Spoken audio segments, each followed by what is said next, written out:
Daddy's home. ভারতের কন্নড় সিনেমার superstar ইয়াশের নতুন ছবি টক্সিক মুক্তির আগেই বিতর্কের মুখে পড়েছে।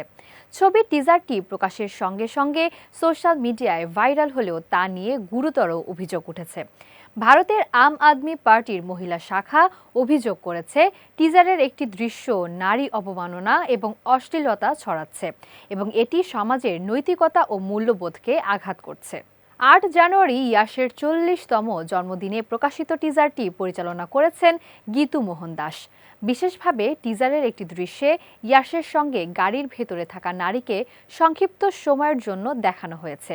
অভিযোগকারীরা দাবি করেছেন, এই দৃশ্যটি সামাজিক নৈতিকতা ও কন্নড় সংস্কৃতির মানসিকতায় ব্যাঘাত ঘটাচ্ছে।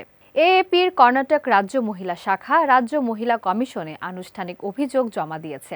তারা বলেছেন, কোনো সেন্সর সতর্কতা বা বয়সভিত্তিক বিধিনিষেধ ছাড়া টিজারটি জনসমক্ষে প্রচার করা হয়েছে, যা নারী ও শিশুদের ওপর নেতিবাচক প্রভাব ফেলতে পারে।